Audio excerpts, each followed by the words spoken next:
Radio, solid, conservative, and just plain right.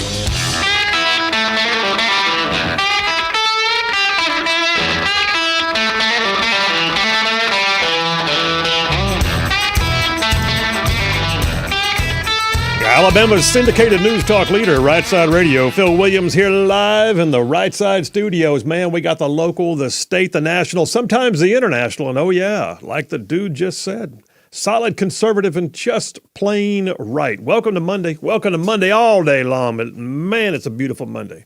And Big Rig's on the board. Hey, bro, how you doing? Good. How you doing? I'm good. Did you have a good weekend? Yeah, great weekend. Good. It was kind of a chill weekend. Yeah, I did a lot of relaxing this weekend, actually. That's amazing. No work. How did you relax with small children in the house?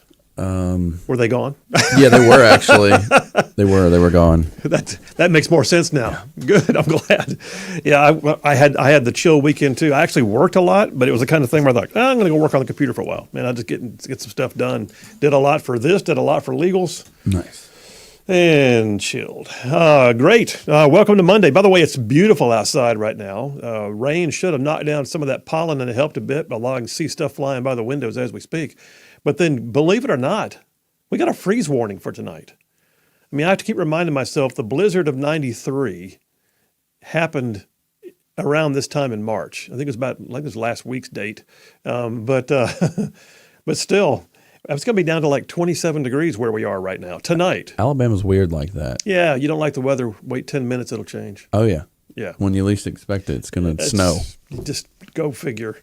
And when you want it to snow, it just like teases you and doesn't.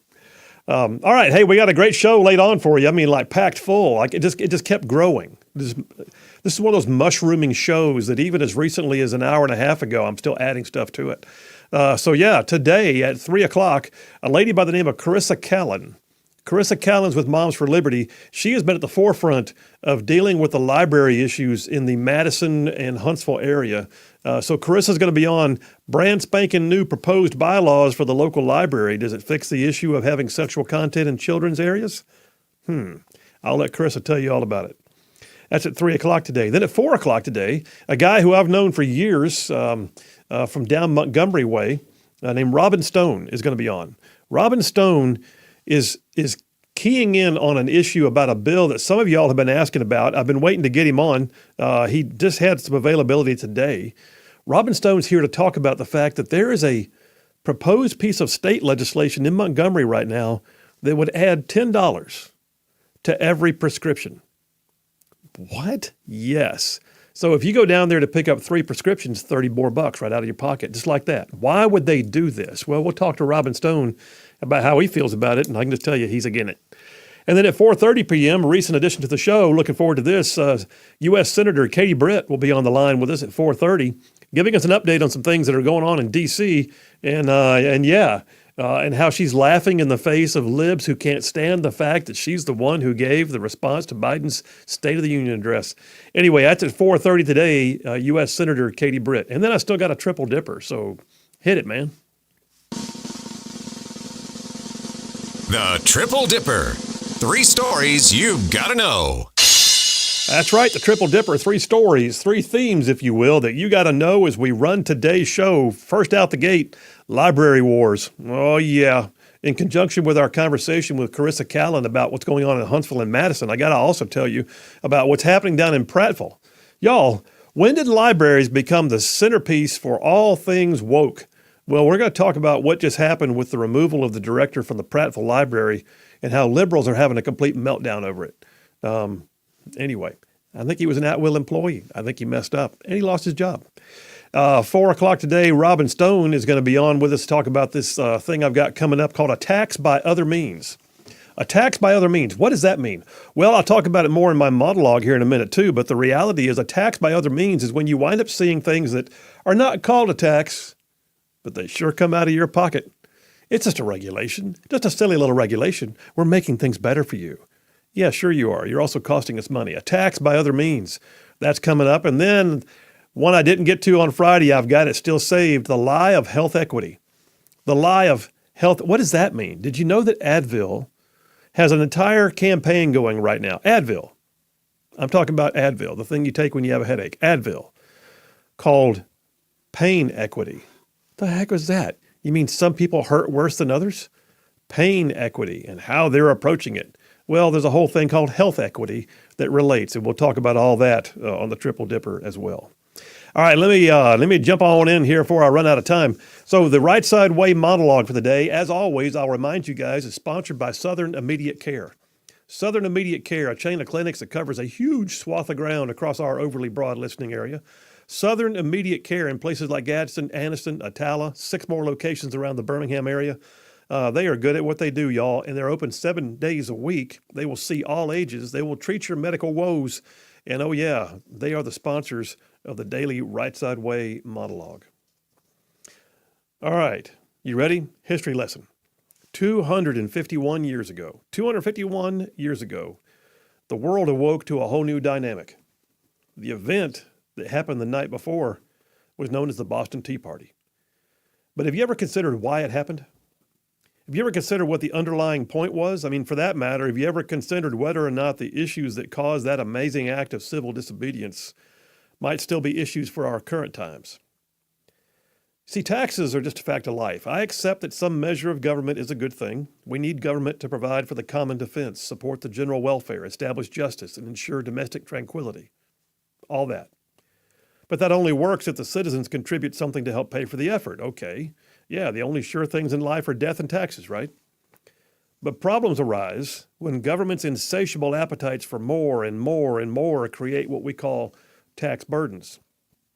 And sometimes they create taxes without even calling them taxes. And when that happens, the people have to speak up and tell government that enough is enough. In 1773, the British Parliament passed what had become known as the Tea Act. Now keep in mind, at that time, tea was a main staple of the daily diet in colonial times. So when you raise the cost of tea back then, it would be like raising the cost of sliced bread today. Everybody used it, everybody bought it, everybody felt the sting of higher taxes on something that everybody used every day. In the British Parliament, they could care less. They didn't care about those silly dirt scratchers living in the colonies. So they sipped their own tax-free tea and they made life more costly for their subjects. But then they really ticked everybody off when they changed the rules altogether. You see, there were already certain taxes in place that everyone grudgingly knew about.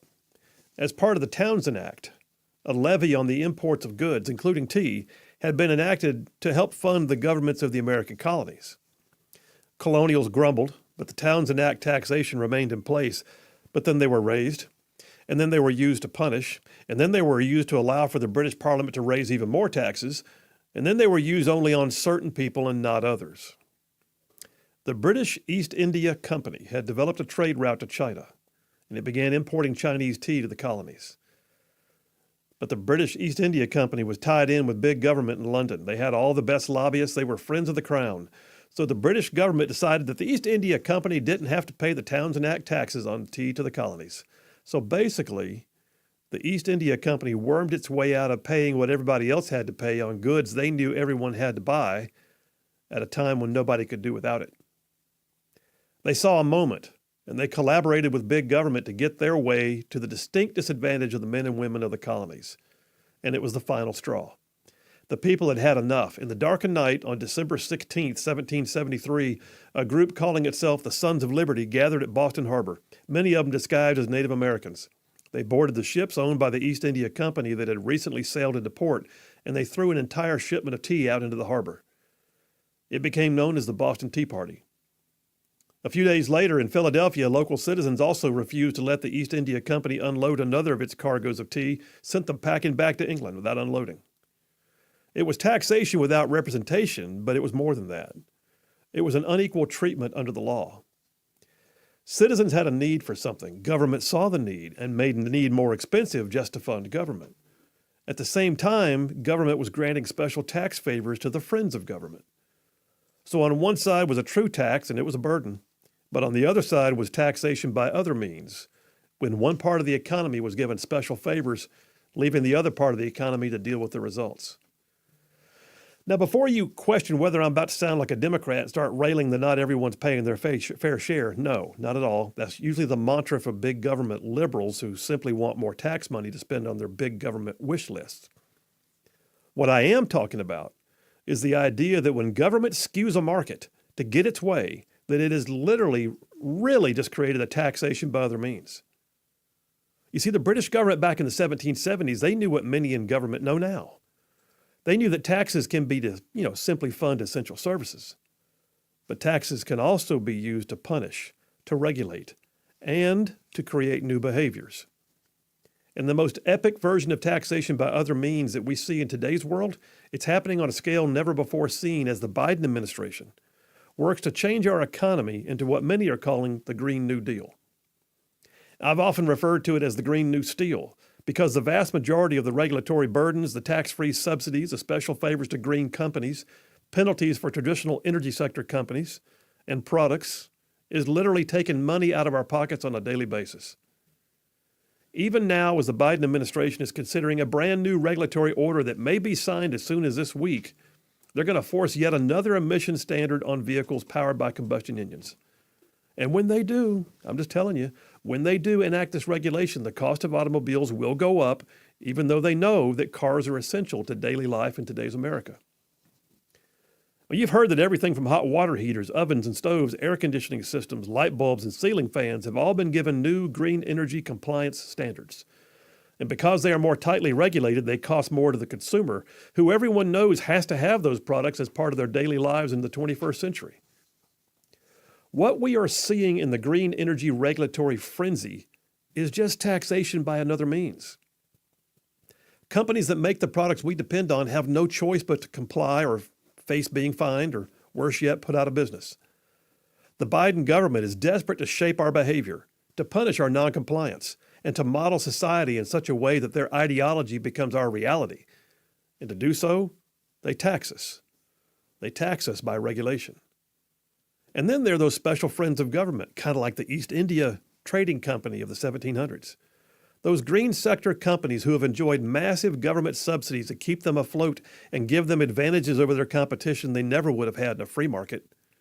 Companies like the electric bus manufacturer Proterra hire good lobbyists, suck down millions in taxpayer dollars, enjoy massive tax exemptions, and then create buses, electric buses, that cities buy with government grants, and then file for bankruptcy when their products become known as unreliable. Y'all, this kind of thing is going to continue until the people speak loudly and clearly.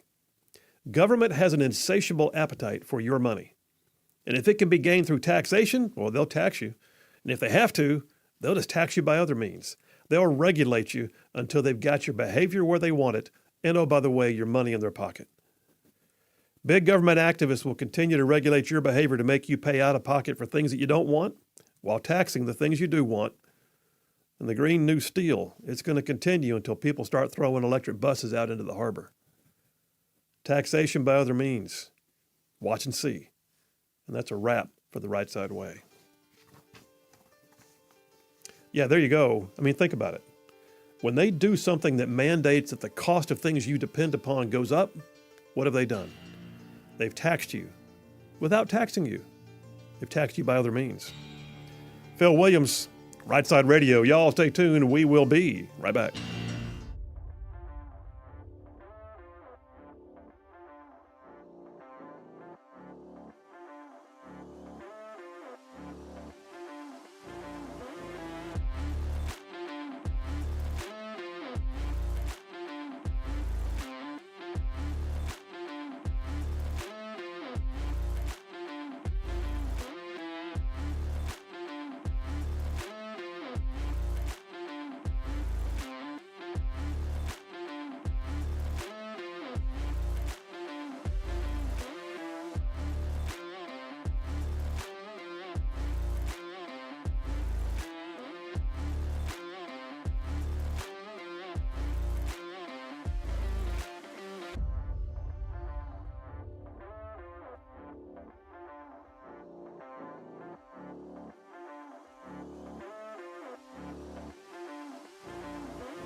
We are back. Phil Williams, Rightside Radio. Solid conservative and just plain right. Just making it cool to be a conservative.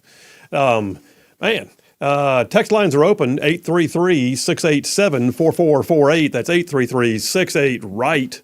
Text it in or call it in, by the same number for both. Jeff from Indiana has already texted in. Yeah, he makes it. So I was thinking of this too, and I didn't know if I wanted to include it in my monologue, but I knew I was going to run long if I did. But Jeff, you are spot on. He says, kind of like Obamacare wasn't a tax. It was. So if you remember, how'd this work? Obamacare was seen as being something that was unconstitutional. It went all the way to the Supreme Court. Chief Justice Roberts joined with the liberals in deciding out of nowhere, even though nobody had argued this, that what it really was a tax, which was within the taxing powers allotted to Congress by Constitution. So suddenly it was a tax, but everybody knows that it wasn't a tax, but they were going to get it no matter what. So it's just, it's not. And listen, this is what happens, man. I'm just telling you. You look around at the changes that the Biden administration is mandating. All right, think about the East India Trading Company, 1700s. They had buddies in big government who told them they didn't have to pay the exorbitant taxes that were being charged on tea, which, like I said, was a thing that everybody needed at the time. So they could bring it in without having to pay any levies at all. No taxes. How's that work? Well, it shouldn't. But nonetheless, they did. Now go picture groups like, Solyndra. Remember that one? Or how about this company I told you about a while ago, Proterra? So Proterra, you've heard me talk about them. They made electric buses. I say made because I'm pretty sure they went out of business last year. They were touted by the Biden administration as being the harbinger of all good things to come, right? They were gonna take us to the next place in the world of electric vehicle movements. You have your tax dollars that went into massive grants to municipalities to buy electric buses from Proterra. Proterra, who got massive government subsidies and tax breaks for manufacturing said buses. And then the buses went where they were, and multiple cities now are complaining those buses are no longer functional. And oh, by the way, the company went bankrupt. Your tax dollars at work. There was no market for it. Nobody was clamoring for an electric bus.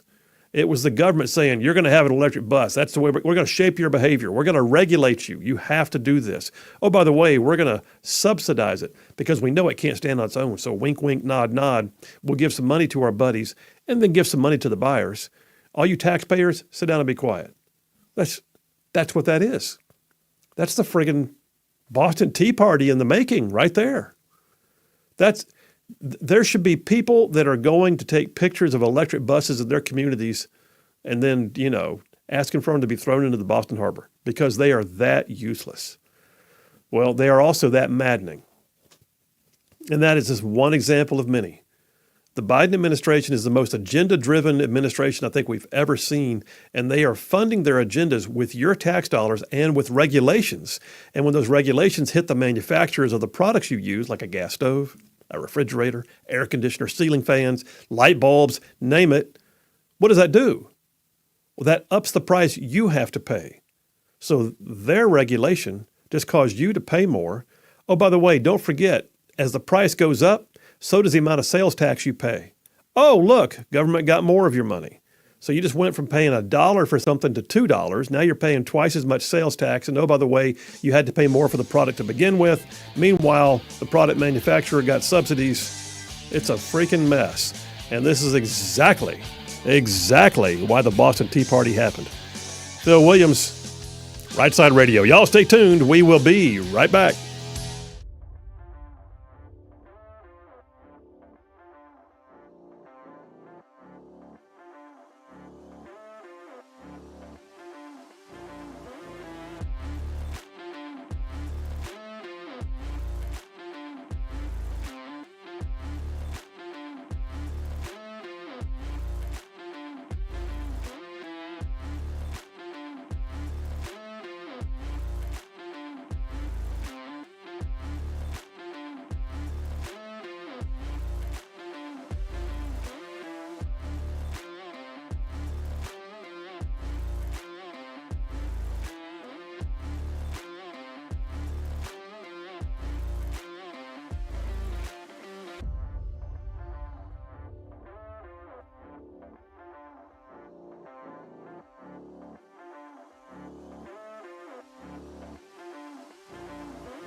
We are back. Phil Williams, Rightside Radio, solid conservative and just plain right. Just covering down on some major ground across the northern half of the most beautiful state in the nation. This one right here, Alabama. Y'all, Alabama. I'm talking about this show goes way down south of Birmingham and up north of Huntsville and Tuscaloosa, back to Gaston, parts of Georgia, Tennessee, and even Mississippi, all thrown in just for good measure. All right, several text messages, and I'll jump right into the topic. John from Huntsville says, Phil, nice monologue. And then he follows up with what I knew was coming. I was waiting for John because I wanted to jump on this when he texted. He says, did you see that Auburn won the SEC championship in basketball? Yes, I did. War Eagle, may I have some applause, please? I know you're a Bama. Push that. Thank you. Thank you very much. Thank you. Thank you very much. Well, what is that? It's one of those horns. one of those honkity horns? Yeah. Okay.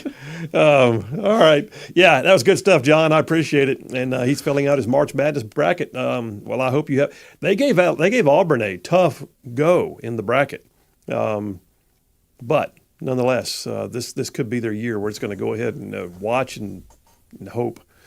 Frank from Huntsville says, talking about the electronic buses, that the same bus that Kamala Harris so proud that she said you could charge your phone on the way home from work? Probably. Missy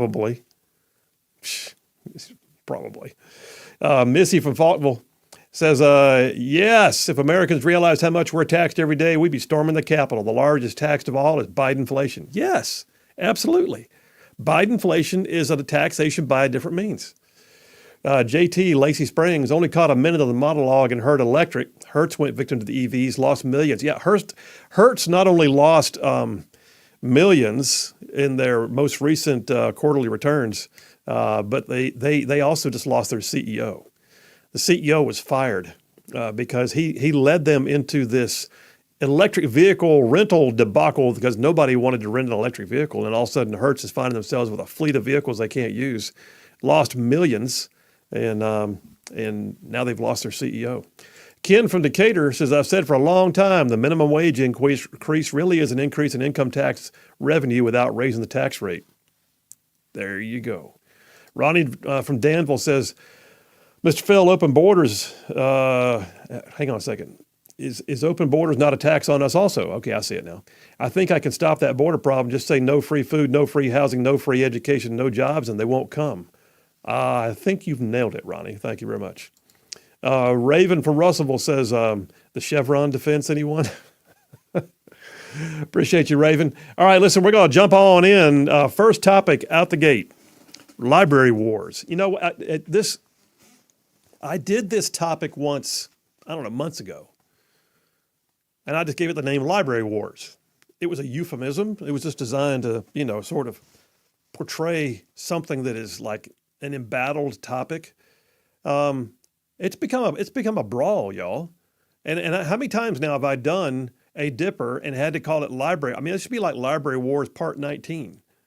It's ridiculous.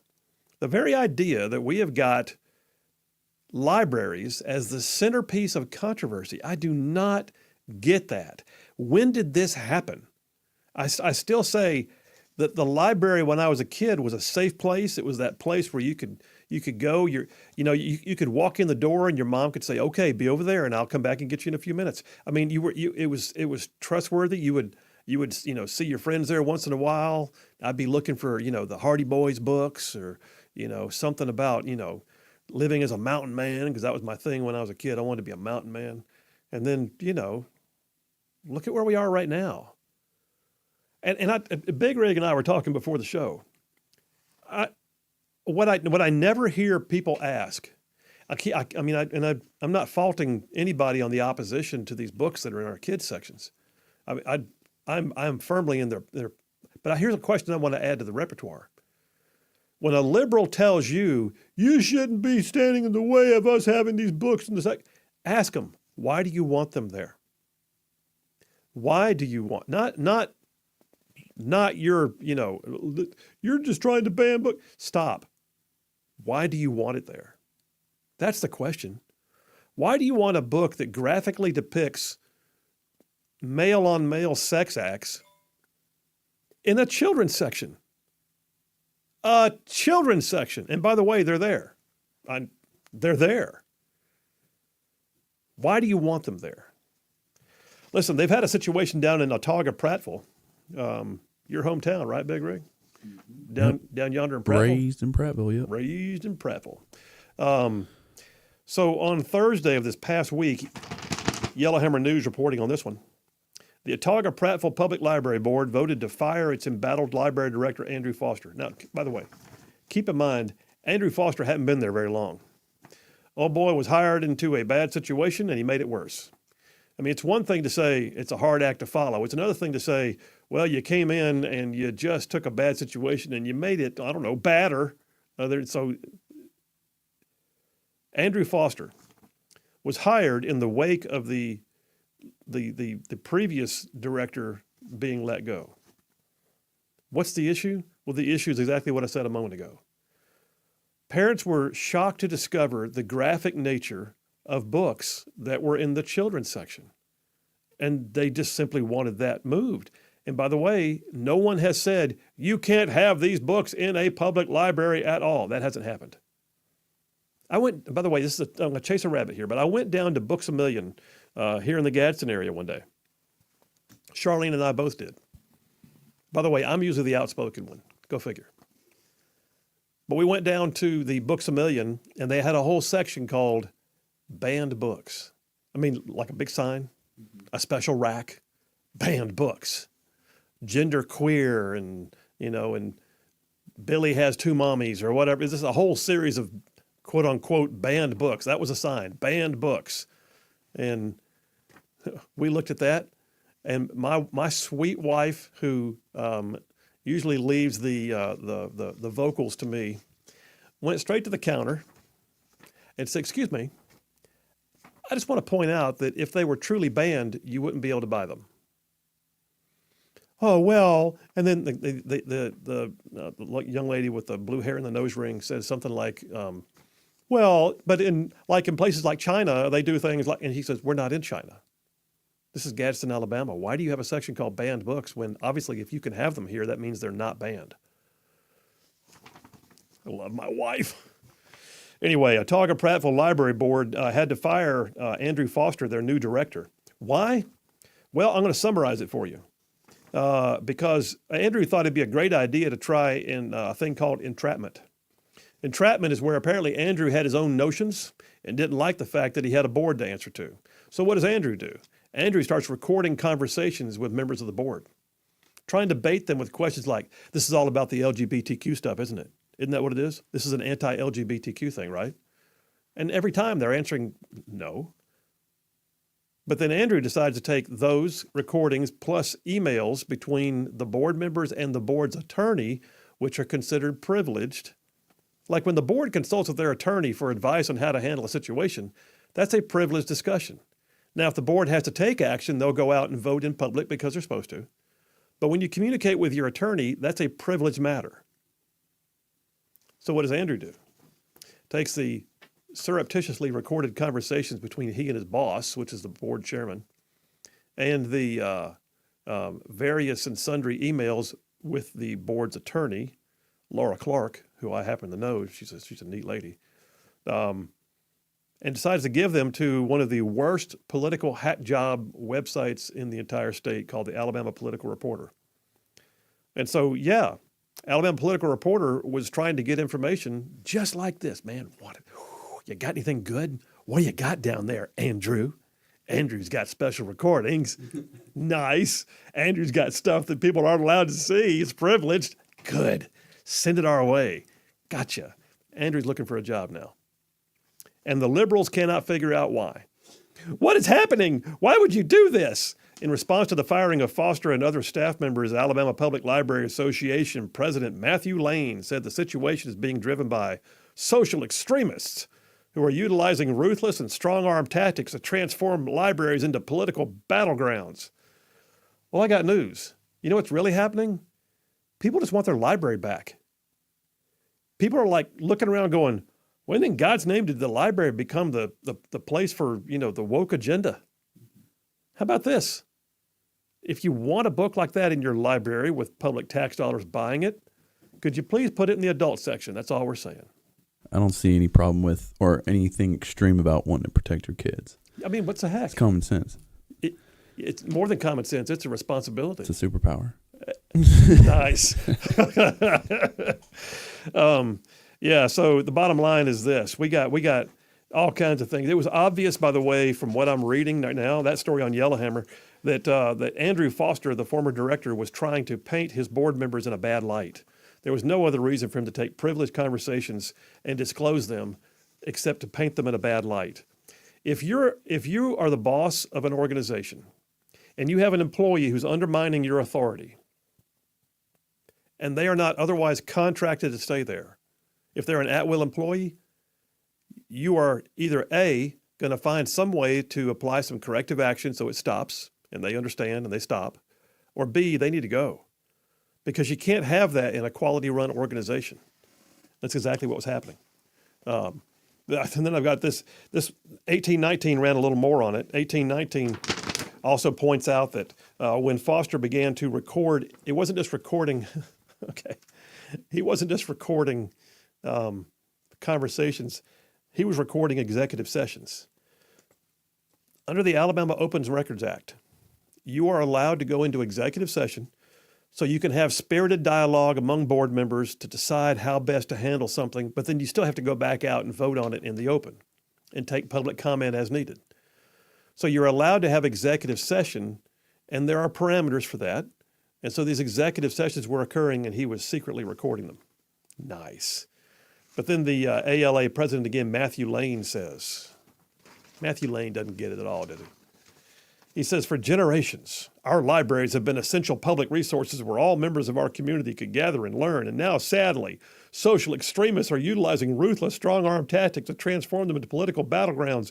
What has taken place at the Autauga Library is a travesty that should frighten every Alabama I tell you what should frighten every Alabama resident is that people like Matthew Lane are in charge of our library association, and they do not understand why parents simply want graphic sexual content and discussion of gender fluidity and stuff like that to be put into the adult section and not for kids.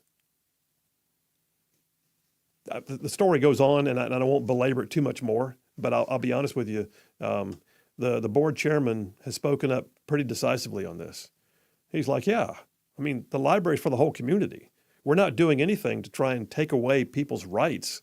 And I'm paraphrasing slightly, but he says, if it's a sexuality book, we're going to put them in the adult section where they belong. We'll put them in the adult nonfiction. That's where they belong. And he's right. Last thing I'll point out, this has been going on for a while. They did update their policy. And in a few minutes, top of the hour, we're going to have a discussion with Carissa Callan about the new policies being proposed for the Madison Huntsville Library. But yes, the policies were updated in Autauga County in Prattville to say, for the avoidance of doubt, the library shall not purchase or otherwise acquire material advertised for consumers ages 17 and under that contain graphic content, and it goes on to list what kind, and it's pretty serious. And they say they can have age-appropriate materials for biology, human anatomy, and religion being exempted, but that they're not going to otherwise put these things into the kids section. So that being said, wow, why is this a thing? Why do they want them in the kids section? Ask yourself that. Why did they want them in the kids section at all? Phil Williams, Rightside Radio. Y'all stay tuned. We will be right back.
And we are back. Phil Williams, Rightside Radio. Solid conservative and just plain right. Making common sense like a superpower. Brian S. from Huntsville says, I personally don't think the library should carry that kind of material at all. If you want pornographic material, even as an adult, you should have to buy it. Compare it to Blockbuster and Movie Gallery back in the day. Maybe a special library for those types of materials. Interesting. All right. Hey, listen, let me jump through a couple more of these just to give you an idea. This is not just Alabama. I hope you've already figured that out, but just in case you hadn't, I'm going to tell you, this is not just Alabama. And oh, by the way, the liberals are having a field day with it because they don't know what to do with this. They're like, you're taking away our right to share pornography with children. I mean, that's how I feel they're responding anyway. Fox News had a story last November. So this is several months old, obviously, 5 months. Yeah. The state of Florida announced it was cutting ties with the American Library Association after the nonprofit weighed in on the ongoing controversy surrounding sexually explicit books at schools. So yeah, they've been dealing with this in Florida in a big way. The Division of Library and Information Services, which is Florida's, library folks, has issued a new rule that forbids any grant activities linked to the American Library Association. So if you remember, by the way, the American Library Association, their new president came out and referred to herself as a Marxist lesbian, I believe she was, anyway, she was just like out there just talking about how she's intending to use this opportunity to really expand her agenda, and so Alabama is one of 5 states that ended their affiliation with the American Library Association. Alabama, Wyoming, Missouri, Montana, Texas, Florida. Then there's Greenville, South Carolina, October of last year. In response to backlash around Pride Month decorations in its libraries, the Greenville County Library System has banned virtually all themed materials. So they just went ahead and said, "All right, listen, we're tired. We're just not going to do anymore." They are still allowing. You can have if it's an employee holiday, like if they get off for that particular day, they're allowed to do a display of it. Martin Luther King Day, Christmas, Easter. So they can do a display for those things. But they're not going to have these social agenda displays. They're not going to have, Pride Month filled with rainbows and LGBTQ books. They're not going to have, books that deal with social justice and Black Lives Matter displays.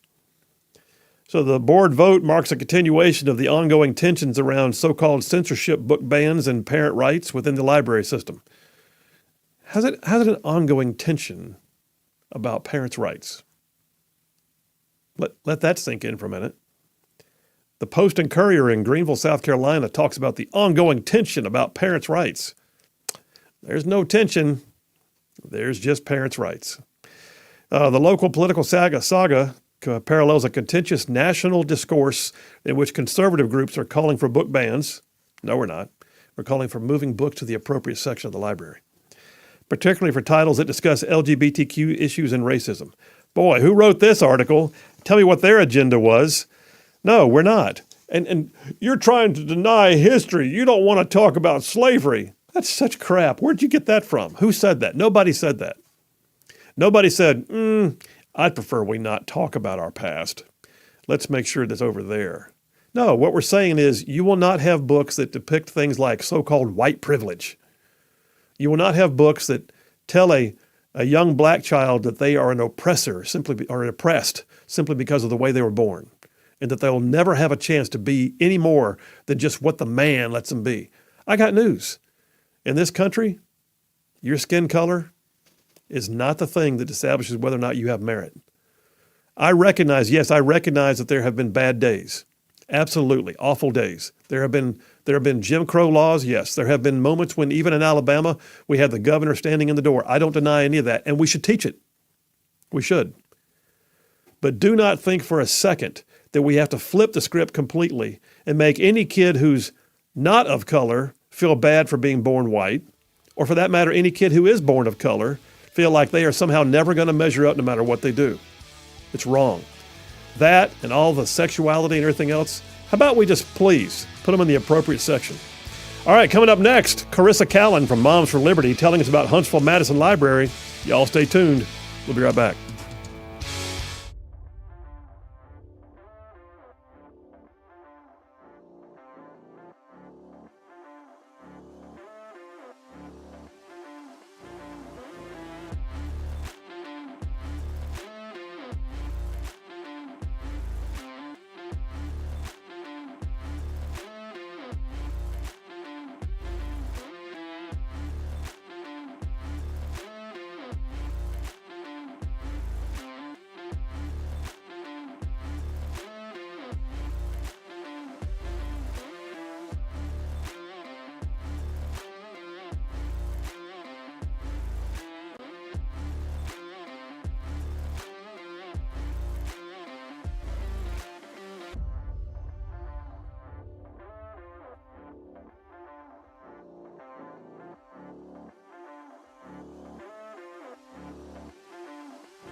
You're listening live to Rightside Radio with Phil Williams. It's hard to go wrong when you're on the right side. Rightside Radio. Solid, conservative, and just plain right.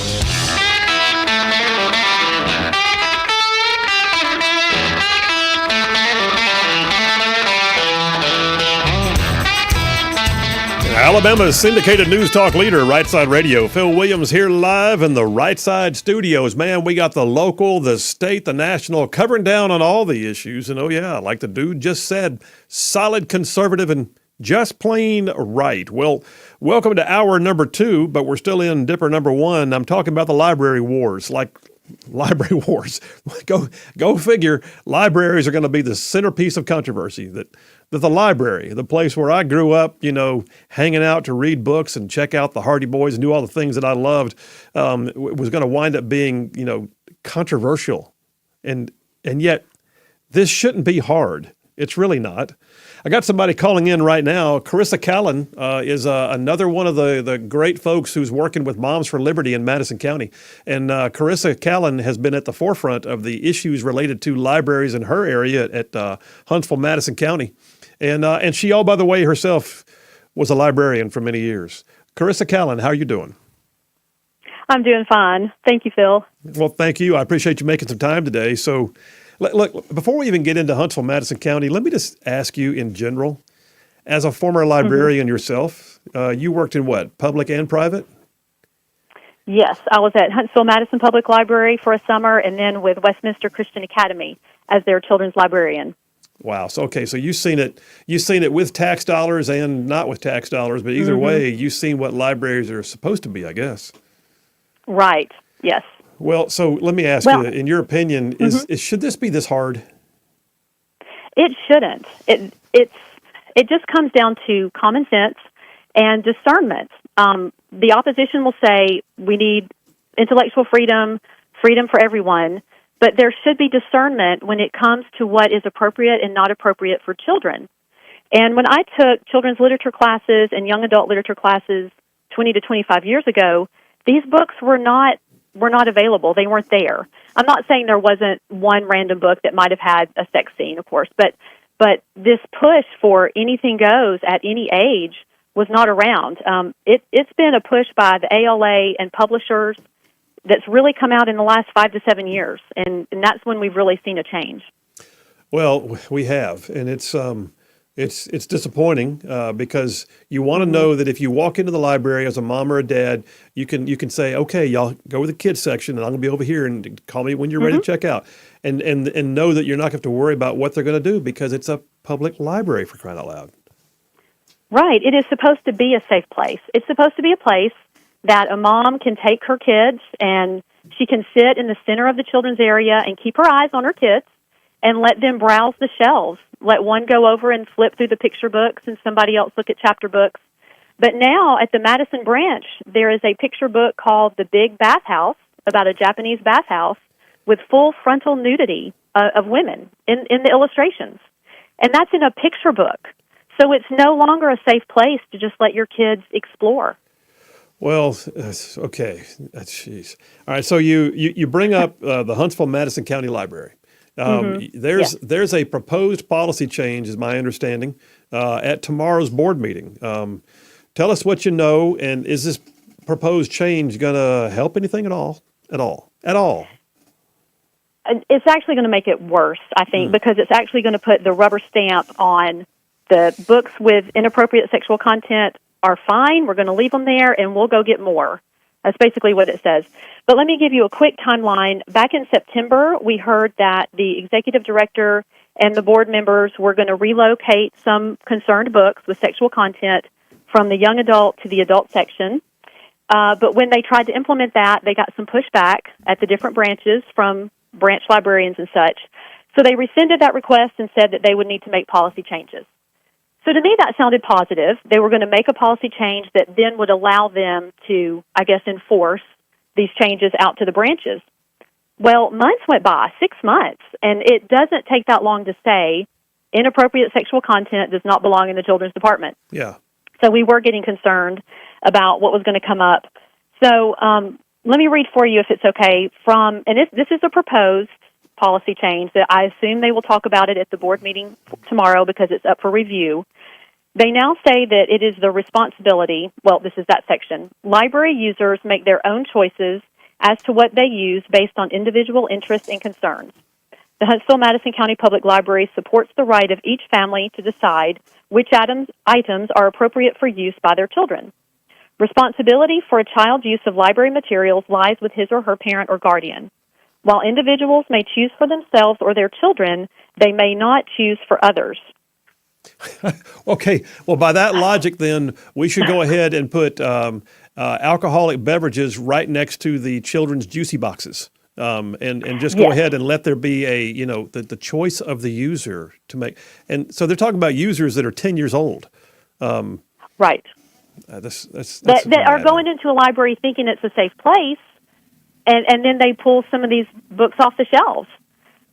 Another book example is in the juvenile section, which is for ages 8 to 12. But you always have kids that are younger than that also wander over there. It's called It's Perfectly Normal. I know the branches have at least 2 copies, and it has illustrations of men, women, men and men, women and women in bed together. It's got an illustrated picture of how to put on a condom. It has 6 illustrations of different female contraceptives that go in the uterus for 8-year-olds. It blows my mind. And they can get away with it because it's illustrations, because if it was photographed, it would be porn. So that's how they get away with that. But they say that it is not for us to decide or choose for others. But it's not choosing for others to let a parent, not the library, be the one to introduce the topic of sex with their own kids. That's right. It should be up to the parents to decide, I want to wait till my kid is 10. I want to wait till my kid is 11. And have that conversation instead of having the child pull a book from the library shelf.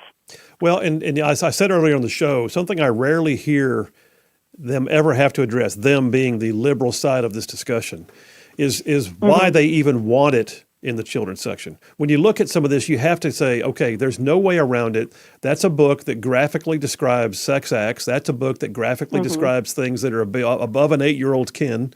And you look at it and think, okay, I guess I have to ask the question, why do you want this in the children's section? And there can only be one answer, because they want the child to be sexualized. Yes. That's the only answer I can come up with as well. And I realize that kids can get on the internet if their parents don't have filters, and if their parents have filters, they go to a neighbor's house. But kids can get on an internet and do whatever. But I still grew up, and my kids grew up where it was still safe to go to the library. Now I have 2 in college and 3 in high school, but 10 years ago, my kids were ages 5 to 10, because adoption will create a mass, and we would go in, and they could browse around, and I would look to see what they had picked out before we checked out, but to have them just be able to pull something off the shelf before I get a chance to be on top of it, I'm still an observant parent, but you can't just be right beside each kid at every moment. Well, so this pump the ball type policy review, which basically is what they're doing. They're deferring their own sense of responsibility and allowing it all to just fall back on the parents to have to stand guard over everything that's on the shelf. Yes. So what this board meeting is tomorrow. How's this going to work? Are you planning on speaking? Can other people come speak? What's your suggestion right now? The deadline to speak has already passed, but we do have, I think, at least 5 people that are signed up to speak on our behalf. The board meeting is tomorrow at the Madison branch at 4 o'clock in the auditorium. This is Tuesday, tomorrow, and we would love to have anyone who has concerns come out, show your support. There might even be an opportunity to speak to the board members after the meeting, but at least to come and really hear both sides, because that's a very interesting slant as well. But to be able to hear if there's any discussion about this, and then your listeners can also send their concerns to an email address, and I can give that to you when you're ready, but they can voice their concerns there, and that will go to the executive director and the board members. Okay, go ahead and give the email address while you're at it. Okay, that is feedback@hmcpl.org. Okay, I just wrote it down. So feedback at HMCPL, which stands for Huntsville Madison County Public Library.org. Yes. Well, listen, Carissa, so you're going to be there. You're going to speak, I assume. Yes. And then others, I hope, are already signed up. You're not standing by yourself, I assume. That's correct. Well, listen, go ahead. Well, if I have one more minute, I wanted to share another part from their selection guidelines on this new proposed policy. Sure, we got about a minute. Okay. They mention their goal is to provide for our diverse community, and then they continue that specific acquisitions may include items that may be unorthodox or unpopular with the majority or controversial in nature. But because the library follows accepted principles of intellectual freedom, it will not remove specific titles solely because individuals or groups may find them objectionable. So that was basically, we're going to keep buying it. We don't care what you say. Yes. Get over it. Yes. That was the clause Yes. that says that. It's basically a slap in the face to any family that wants to have a safe place to go and have the opportunity to share with their own kids at their own timeline. Well, you know what's crazy is they're going to call you the bad guy. They are. Yes. The pink hairs and the agenda-driven folks who want to sexualize our children are going to somehow create the straw man that you are the bad guy. And the reality is you're not. And I want to tell you in front of all these listeners right now how much I appreciate you and the others that are standing in the gap on this thing. And keep us posted, please. All right. Thank you so much. I will. Thank you. That's Carissa Callan. She works as a volunteer with Moms for Liberty. Folks, I'm just telling you, Moms for Liberty is making a difference. Find you an organization like that, or that one for that matter, and get involved, because they're literally on the front lines right now, just as being good, solid folks in their community who care. And they show up at the meeting and they speak. And that's exactly what I've been saying for 3 years on this show. People have got to do that. You have got to go ahead and take those moments when you can show your own, presence, speak with your own voice, and let it be known that something you see out there that is just generally speaking unacceptable is exactly that, unacceptable, and you don't accept it. Anyway, thankful for them. All right, listen, we're going to take a break right now. We'll take this break. We'll come right back. I'll take a few text messages and begin moving towards the next segment. Phil Williams, Rightside Radio. Y'all stay tuned. We'll be right back.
And we are back. Phil Williams, Rightside Radio, solid conservative and just plain right.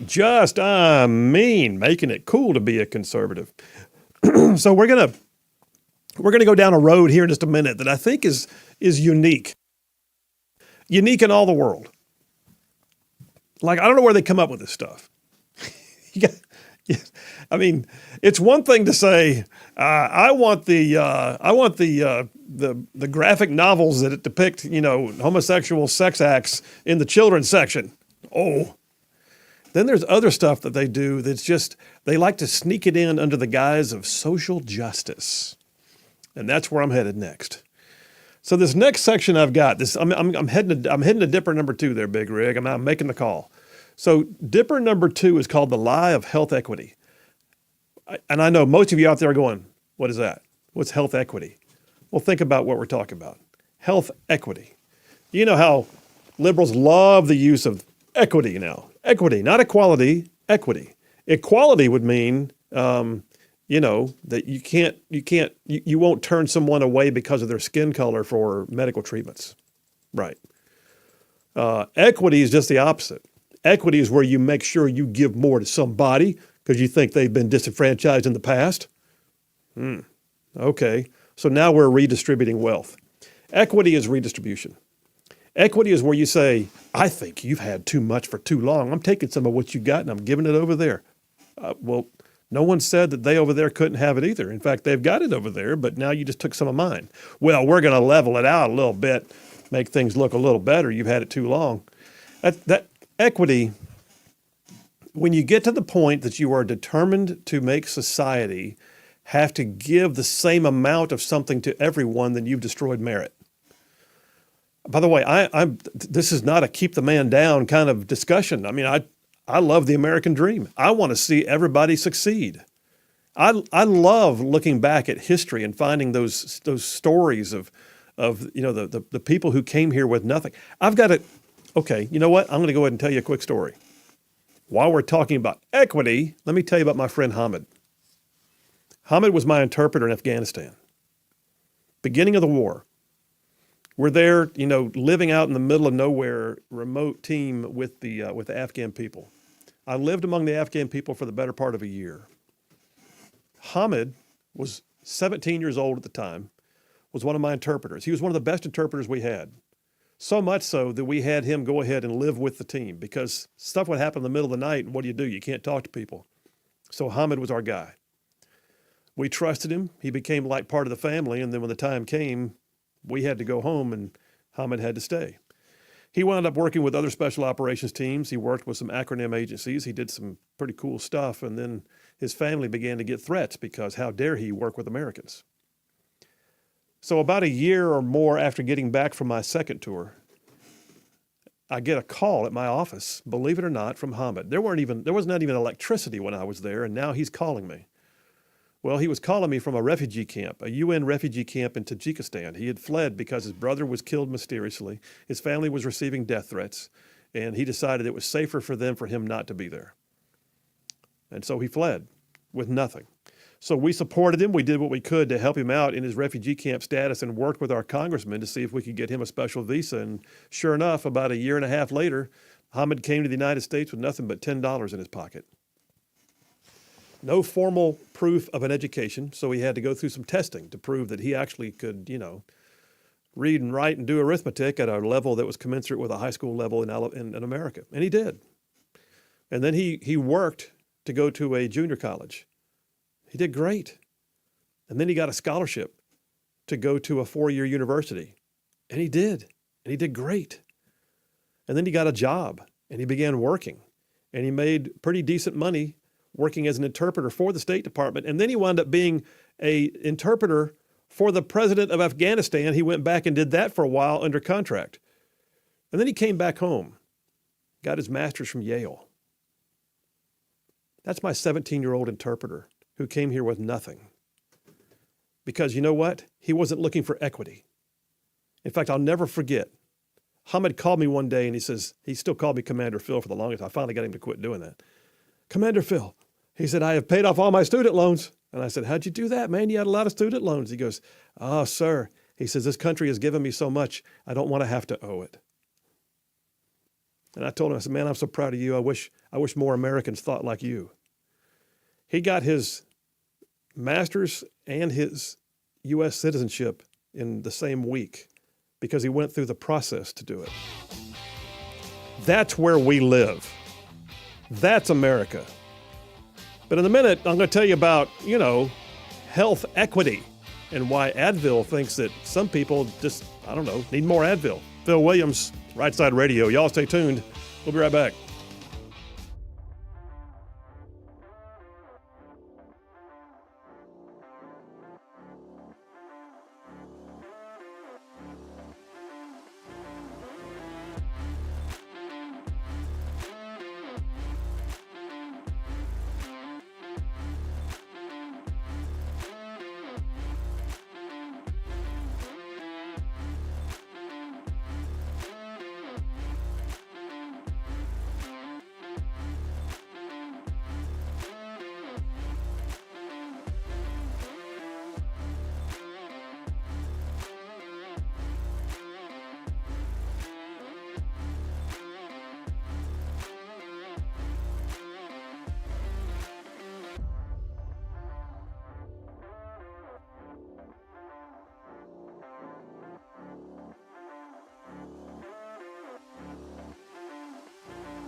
We are back. Phil Williams, Rightside Radio. Solid, conservative, and just plain right.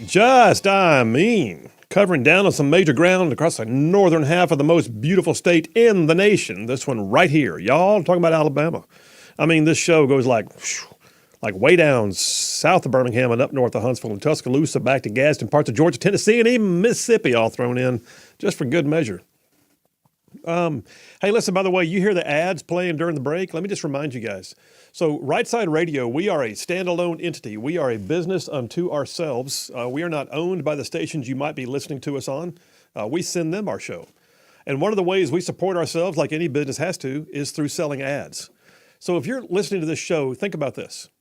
If you consider yourself to be a Rightside ruffian, one of our fans, one of our followers, one of our folks who just keeps the show alive, well, guess what? We have an estimated well over 30,000 listeners a week across our various stations. That's 30,000 ruffians that might want to buy what you sell or make. So if you have goods or services you want to sell to a bunch of other ruffians and a captive audience, then you might want to consider advertising on Rightside Radio. All you got to do is not call the station. You got to contact us directly. You go to our website, rightsideradio.org. That's rightsideradio.org. Click on the advertising contact tab. Send us a message. Lauren from Rightside will get back to you like ASAP, and we'd love to get you on the team.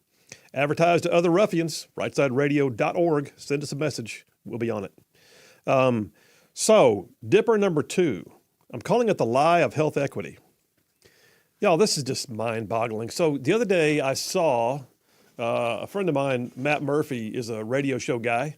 He's now in Nashville. And he posted something. And it was a picture of a rack of Advil at a CVS store. And yet, next to all the racks of Advil, there were these signs, like 5 shelves of Advil products. And there's a little sign kind of attached to each one. And it's one of those end caps. So it's like there to catch your attention as you turn the corner. And the various signs said things like, pain equity. Advil takes a stand against pain, inequities. And so Murphy goes, somebody tell me what pain equity is. Does it mean like, hey, listen, I'm going to make sure you get more pain because I don't think you have enough? I mean, is that where are we here? I'm looking at Big Rig. Big Rig, you deserve more pain. So I feel like I've had far too much. I'm going to give you some of mine. No, thanks. Okay.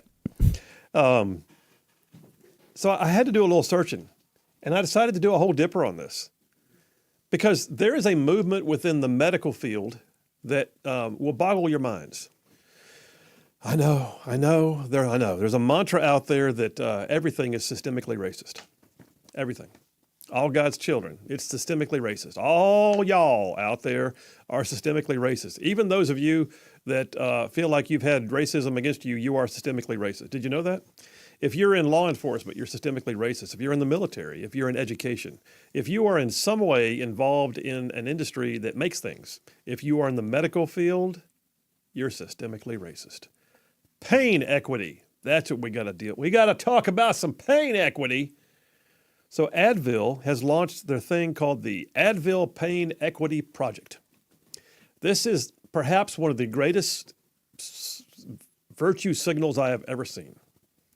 I mean, this one is not quite Dylan Mulvaney on a beer can, but it's up there. I mean, they might as well just go ahead and say, we're sorry for our whiteness, and oh, by the way, here's your Black Lives Matter donation. That's what Advil's doing right now. Story here. I had to do a little searching just to pull a very descriptive article. I pulled this off of something called fiercehealthcare.com. Pretty sure there's an agenda behind this one, but they take Advil's statements to put them into their write-up. So Advil has launched the Advil Pain Equity Project, a multi-year commitment to help address pain inequity and racial bias in the diagnosis and treatment of pain. I am not trying to belittle racism. Racism exists. I know that. I cannot say the world will not have any more racism in it because I cannot get into the minds of some people and say, stop, just quit. We've passed laws against it. We have. We have worked to root it out of our systems. We have. We have not allowed for segregated services anymore. We have. Some people still self-segregate, but for the most part, the government is not going to mandate a segregation. And now you have this. Advil will be awarding grants to Morehouse School of Medicine. That's one of the HBCUs, the historically black colleges. Morehouse School of Medicine and Black Health, a nonprofit focused on health equity. No agenda there. To support the development of patient resources and courses on pain equity for medical students. I'm guessing the premise is if you are a person of color, you don't get treated the same way. So therefore, you have more pain. How Advil is going to work on this, I have no idea, because I'm pretty sure they don't have black Advil and white Advil. So Advil posts their signs, we're dealing with pain equities, buy more Advil. So is there somebody saying that black people can't buy that Advil? Because I'm pretty sure it's equitable if we can all buy it. Okay, but they're really challenging the medical community. Stacey Harris, Vice President of Marketing at Advil, said in the announcement, as one of the world's most recognizable over-the-counter pain relief brands, we believe that everyone deserves relief from pain. Well, that's kind of why you exist, Stacey. To create real systemic change, she says, that gives patients true pain equity. Lord, the virtue signaling here. We need to tackle this challenge at the source, which means changing how the broader medical community treats black patients' pain. Okay, are we to understand that either A, you're saying that black people don't have the same amount of access to medical care, or are you saying they're being treated differently because they're black? I can't put a hospital where a hospital's not at. But if a black person and a white person both walk into the doctor, they generally speaking receive the same treatment. If you're telling me they don't, how about some case examples? Well, the article goes on. The inequitable diagnosis and treatment of pain is a public health issue. A recent survey conducted by Advil and Morehouse that reached 2,000 Americans found that 93% of black individuals said pain impacts their daily life. Well, I'm white. I got 3 fused vertebrae in my neck for being a paratrooper, and I hurt all the time. Does that matter? If you had asked me, I'd have said the same thing. I would have been one of the 93% saying, yes, I do have pain. I take Tylenol. I take, Advil and whatever. A recent survey conducted said 2,000 Americans found that 93% of them had black individuals said pain impacts their daily life. Did they only poll black people? 83% said they've had a negative experience when seeking help for managing their pain. Okay. But then they start talking to the experts like Uche Blackstock, MD, who spoke at a roundtable and said, as the founder and CEO of Advancing Health Equity, an organization founded in 2019 to help healthcare organizations address bias and racism, Blackstock's appendicitis was misdiagnosed when she was a medical student, leaving her to have to go to the ER 3 times to be taken seriously. Let me make sure I'm clear. You got misdiagnosed, but you blame that on your skin color. I blame that on being a bad doctor. If you had an appendicitis and you had pain, the premise now, the reason why she formed her old organization is because a doctor misdiagnosed her. The claim now, I want to know, did you sue that doctor for misdiagnosing you? Did you sue the doctor for racism? Because that would be a violation of their Hippocratic oath. Blackstock says, we live in a world and a society where there is systemic racism. Here we go. I know from my own personal experience, we need to not only bring awareness to this, but systemic change as well. So this is the thing. Advil caught my attention with their pain equity project. But what really blows my mind is that we are looking right now at, any number of healthcare organizations jumping on board in the effort to virtue signal and talking about doing things that involve racial equity in our, if like for instance, this article right here from the Public Health Newsletter of Berkeley. Oh, stand by. Massachusetts healthcare organizations are finding new ways to address inequities in the care for Black and Latino patients. According to an independent study that is the first to examine the success of an innovative partnership between the state's largest nonprofit health plan and clinicians. They go on to say, by the way, that Blue Cross Blue Shield is being really innovative. They're prioritizing racial equity. How do you prioritize racial equity in the application of insurance? Do you lower the rates for people based on skin color? Do you tell people they'll have coverage if they're of a certain skin color? What are you doing exactly?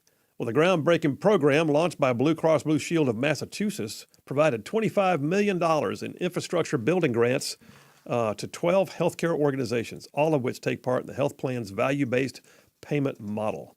What they're basically saying is we're going to get out there and do something that we believe addresses people of color. I take note of the fact that this is happening at a time when Black Lives Matter was rampant and making people feel bad for daring not to be black. I got news. All God's children are covered. If you have insurance, you just have insurance. If someone misdiagnoses you, you've just been misdiagnosed. If you find racism under every rock, then yes, you will be looking for equity at all times. But if you begin to recognize that since all of our bodies are the same, regardless of the level of, pigmentation in our skin, all of our bodies function the same. Pain is pain. Misdiagnosing is it's misdiagnosing. Insurance coverage is actually just insurance coverage. But if you're going to virtue signal and tell us that it's about health equity, then what you're really telling us is you're about to get off into the area of reversing the discrimination and making sure that you have somehow or another taken something from one place and given it to another. All right, Big Rig, let's take a break right now, brother. We'll do that right. We'll come right back and put a little more into this because the AMA, the American Medical Association, has gotten involved. I'll tell you about that too. And then top of the hour, we'll switch gears. Have a friend named Robin Stone calling in to tell us about taxation by other means. Phil Williams, Rightside Radio. Y'all stay tuned. We'll be right back.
And we are back. Phil Williams, Rightside Radio. Solid, conservative, and just plain right.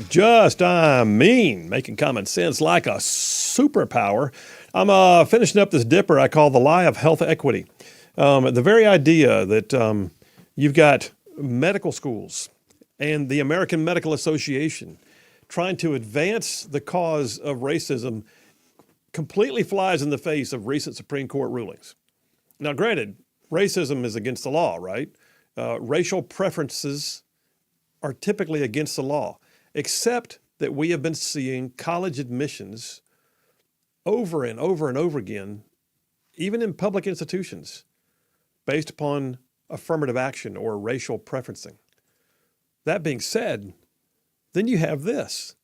So the Association of American Medical Colleges, in a piece that I pulled off of Fox News, is dealing with basically the fact that they've got medical schools out there devoting what one doctor says is more and more time to social and political issues and leaving less time for the study of actual medicine. The report says it examined 101 medical schools that showed that 43% of those schools have, quote, promotion and tenure policies that specifically reward faculty scholarships and services based upon DEI topics. And the number is highlighted in red, suggesting that the figure is inadequate, meaning that they couldn't get adequate responses from a few of them. So it could be more. It went on to say in this article, Dr. Stanley Goldfarb, who's the board chair of an organization called Do No Harm, he says, yeah, patients are going to be viewed as members of a group based on their skin color rather than as individuals. Diversity has been elevated above merit and achievement as the basis for choosing medical students and promoting faculty. All right, combine that. All right, you think, okay, first of all, that guy, I mean, maybe he's got an agenda himself. Maybe that Dr. Stanley Goldfarb, maybe he's just, he's mad about something. How about this? How about the American Medical Association itself? Oh, really? Yes. I pulled this off of AMA's actual website. AMA, headline, don't back down on diversity in medicine. Here we go. In June of last year, it says, with the U.S. Supreme Court set to rule on 2 lawsuits, which it did, by the way, seeking to undo affirmative action for institutions of higher learning, including medical schools, the House of Delegates, that's the leadership of the AMA, adopted several policies amplifying the AMA's support for diversity in medical education. Let me paraphrase that for you. Quick, they're about to tell us we can't be racist anymore. Put some policies in place. In an effort to bolster the pool of students from historically excluded racial and ethnic groups who wish to pursue a career in medicine, and the consideration of race being one of the many parts of the equation, along with test scores, grades, and interviews, when determining the mix of students would result then in a class of physicians best equipped to serve all the nation's patients. What they just said was, yeah. They'll take the MCAT, it'll be fine. We'll do interviews to make sure they're accepted, fine. But we're also going to go ahead and look at them and go, well, we just need more Latinxes. We just got to have a few more folks with that skin color. No, I'm sorry. We've got too many like you. Good scores, but we have too many like you. So they modified their existing AMA policies, the American Medical Association itself. You ready? This is off their website. Number 1, they want to urge medical schools and undergraduate admissions committees to proactively implement policies and procedures that, quote, operationalize race-conscious admissions. They're not even pretending. Operationalize race-conscious admissions. Knowing full well the Supreme Court is about to say don't do that anymore. How about this one? Unequivocally oppose legislation that would dissolve affirmative action or punish institutions for properly employing race-conscious admissions. How about this one? They adopted a new policy to, quote, recognize the consideration of race in admissions being a necessary safeguard to creating a pipeline in an environment of medical education that will propagate the advancement of health equity through diversification of the physician workforce. Blah, blah, blah, blah, blah, blah, blah, blah. Diversity, DEI, more diversity. In addition, delegates also adopted a policy opposing the use of legacy status. What does that mean? That means if your dad and your granddad both went to that med school and you've always wanted to attend, you don't get preferential treatment, not at all. You're not a legacy anymore. They're not doing legacy. Legacy is too rooted in systemic barriers. And And then how about this? Publicly state and reaffirm its support for diversity in medical education and acknowledge the incorporation of DEI efforts as vital to medical training. So the lie of health equity. What we're being told is that Advil believes that in some way, I don't know, Advil, I would say this is an admission of fault on your part. If Advil is saying that there are people out there who just, need something more than they've been giving them for all these years, and that somehow they've got to create a formula that, I don't know, Advil works better for black folks if we do it. No, they're not. Advil is just virtue signaling, putting their money where their mouth is to make sure it goes to organizations that promote systemic racism as a theory in medicine. And then on top of that, the American Medical Association itself is telling folks that regardless of what the Supreme Court says, we need to make sure we're using DEI in the admissions process at our medical schools. At our medical schools. The whole thing boggles the mind. Sooner or later, we're going to wake up as a society and realize that what is happening right now is considered to be a great revision. And it's not about denying someone an opportunity. It's about now trying to go ahead and give opportunities only to someone who you believe was disenfranchised in the past. We can't change the past. We can choose not to go back there. But right now, what we're looking at here is a massive overcompensation that is creating an entirely new issue. Phil Williams, Rightside Radio. Y'all stay tuned. We will be right back.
Alabama's syndicated news talk leader, Rightside Radio. Phil Williams here live in the Rightside studios. Man, we got the local, the state, the national, sometimes the international. And oh yeah, like the dude just said, solid, conservative, and just plain right. Well, welcome to hour number 3 on this beautiful Monday.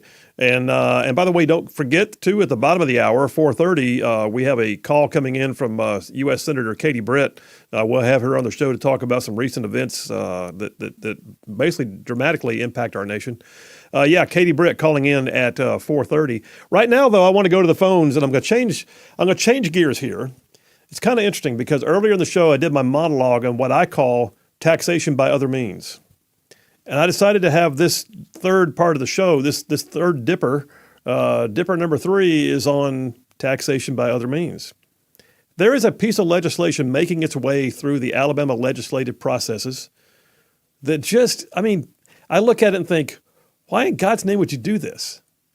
And so I began to sort of inquire and ask around, and then I found out that somebody who I am, very familiar with, proud to have worked with him in the past, is the expert on the issue.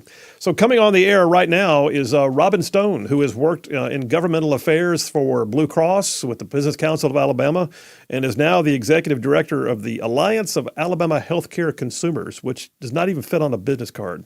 Robin Stone, how are you doing? Well, I'm great, Phil. Thanks for having me on your program. Well, thank you. And by the way, I should point out, too, that not only do you and I know each other from Montgomery days, but you have connections to Northeast Alabama, the Gadsden area, through family connections there. And so it's nice to have a home guy on.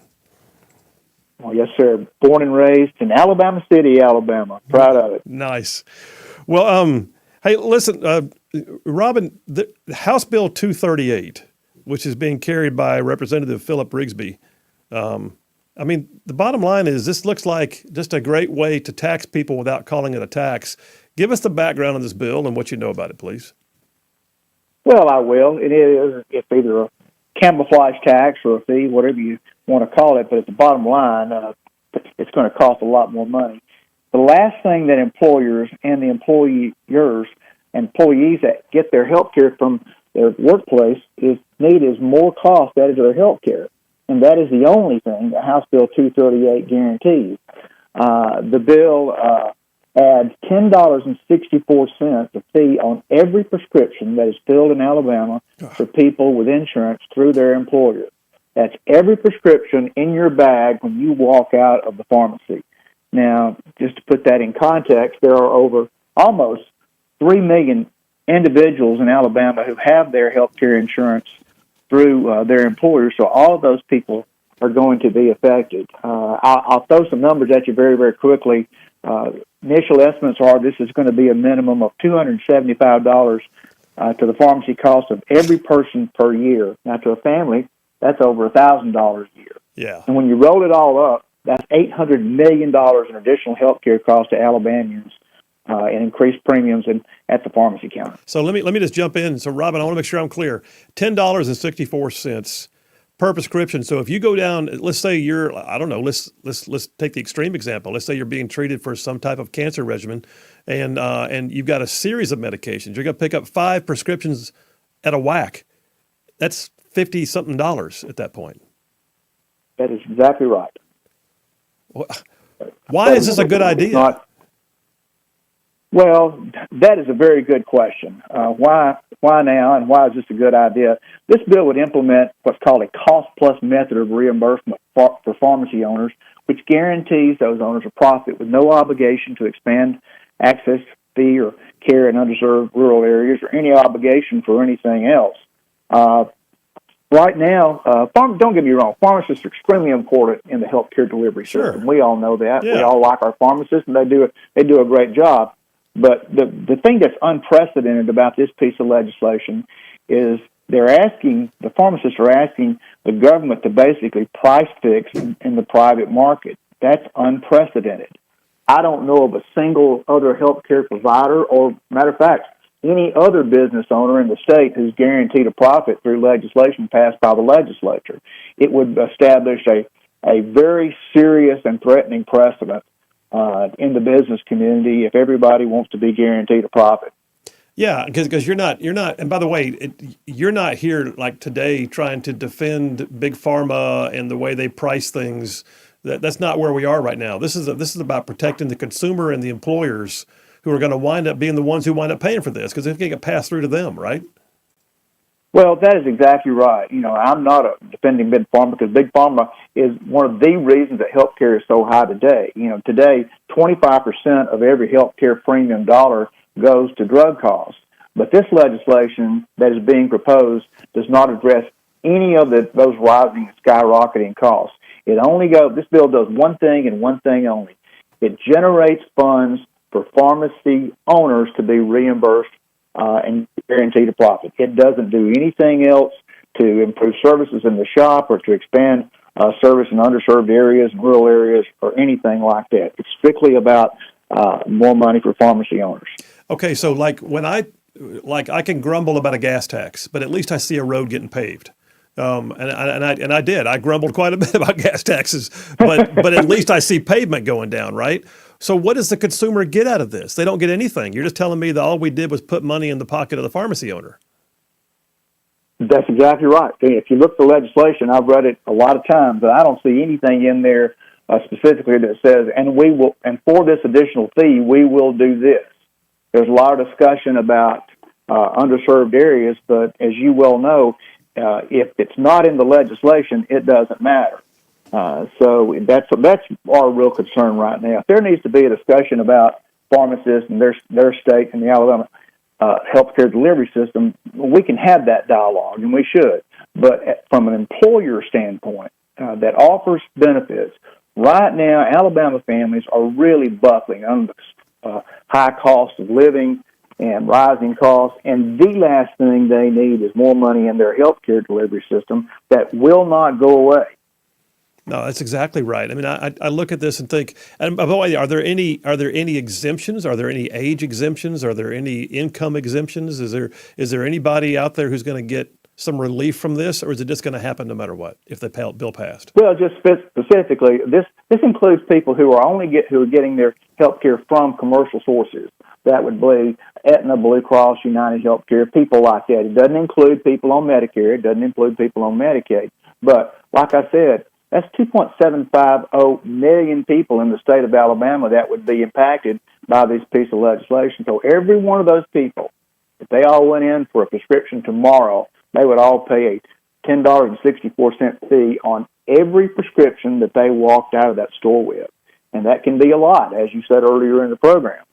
Well, you just hit the middle class basically at that point. You just said that the heartbeat of Alabama's economy, which is the people who are still producing, and I'm not saying that in a negative sense because people on Medicaid are maybe not producing as much right now. People who are on Medicare have already reached retirement potentially, but the folks who are still producing in our society and hopefully bringing wealth to our society are the ones now getting slapped with a fee for simply producing and having insurance. That's just unconscionable.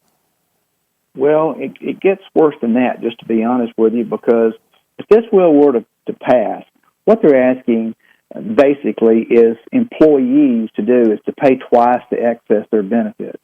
They're asking to pay once through the monthly premiums that they pay at their workplace, and then they're going to ask them to pay again and again and again through the $10.64 fee. So it's kind of a double hit here for those working people that you're talking about. All right, I got to ask you. I mean, I've seen a lot of bills. I spent 8 years down in Montgomery, and I worked with you quite a bit while I was there. Yes, sir. And I look at it and think, okay, some bills you look at them, and they're just so bad, they're not going to make it through the process. Might even get out of committee. Where, is this bill? I mean, does this bill have legs? Are they talking about really getting this thing passed?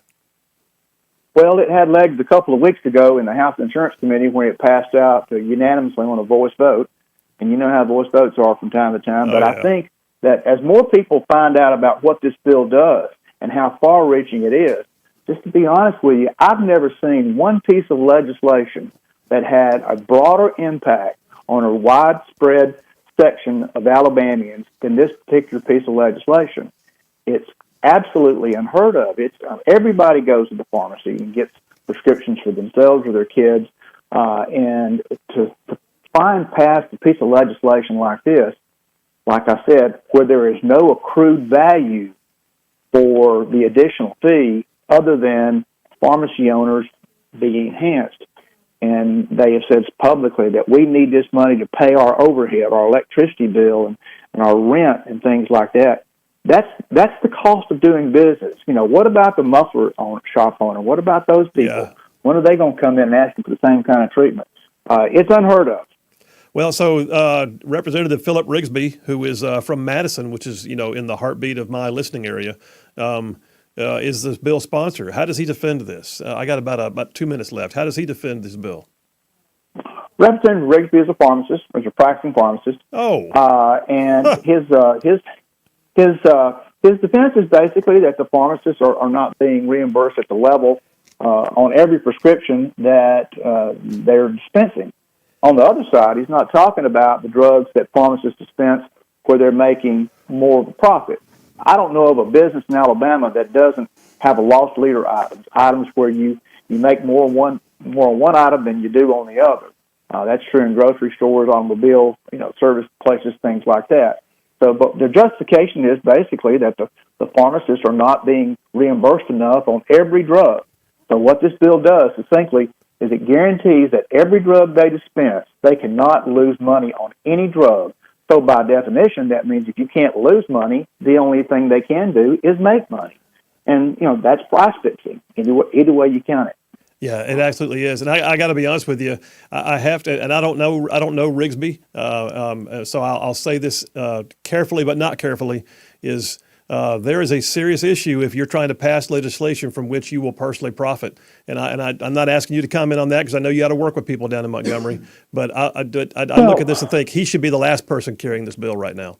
Well, he no longer has a pharmacy, and to clarify that, he's not a practicing pharmacist. He is a pharmacist, but he is advocating this on behalf of pharmacists in this profession, and hopefully we'll get some clarity to this and further discussion and try to get this bill in a position to where it can be modified or just make it go away. Well, Robin, listen, I've enjoyed knowing you for years. War Eagle, by the way. But this bill needs to die a quick and ugly death, a very public death. And so I hope that you and the others who are trying to bring awareness to it are successful. Well, we'll vote you aye. Thank you for your advocacy, and it's good talking with you. All right. Take care, Robin. Yep. Wow. All right, and Rigsby is maybe listening right now, or maybe somebody who knows him is listening right now. I guess I need to call him and say, dude, tell me about your bill, because right now what I'm seeing is, what I just heard is a bill that says every single prescription in that bag when you stop at the pharmacist costs you $10.64 more for no other reason except to give a profit margin to the business owner. And that's just freaking wrong. I mean, I can't do that on anything else. Like he said, Robin's example was the muffler shop. Every muffler costs you $10 more just so we can have a profit. Well, that's called the cost of doing business. All right, listen, we're going to take a break right now. We'll come right back. I'll take some text messages coming up bottom of the hour. U.S. Senator Katie Britt coming on. Phil Williams, Rightside Radio. Y'all stay tuned. We'll be right back.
And we are back. Phil Williams, Rightside Radio. Solid, conservative, and just plain right. Hey, by the way, I got to tell you who else is a lot of just plain right. That's our friends at Southern Immediate Care.